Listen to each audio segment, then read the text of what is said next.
திமுக ஆட்சியில் 100க்கும் மேற்பட்ட 108 ஆம்புலன்ஸ் சேவைகள் நிறுத்தப்பட்டுள்ளதாக 108 ஆம்புலன்ஸ் தொழிலாளர் சங்கம் குற்றம் சாட்டியுள்ளது. சிவகங்கையில் செய்தியாளர்களை சந்தித்த 108 ஆம்புலன்ஸ் தொழிலாளர் சங்க மாநில பொதுச் செயலாளர் ராஜேந்திரன், பெரும்பாலான ஆம்புலன்ஸுகள் சரியாக பராமரிக்கப்படவில்லை என்று தெரிவித்தார். தமிழ்நாட்டில் 1353 108 ஆம்புலன்ஸ் ஓடுறதா ரெக்கார்ட்ல இருக்கு. உண்மையா அத்தனை ஆம்புலன்ஸ்கள் இயக்கப்படல.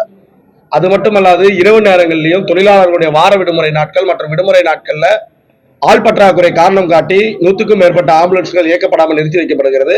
பல்வேறு ஆம்புலன்ஸ்கள் கோளாறுகள் ஏற்பட்டு நீண்ட நாட்களாக 20 நாள் 30 நாள் அது மாதிரி இயக்கப்படாமல் நிறுத்தி வைக்கப்படுது.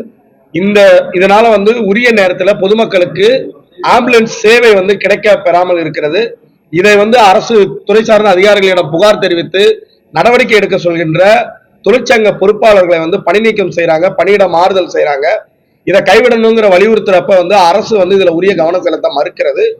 நாங்கள் தொழிற்சங்கத்தை ஏற்க மாட்டோம் என்ற நிர்வாகத்தின் வாதத்தை தமிழக அரசும் ஏற்கிறது.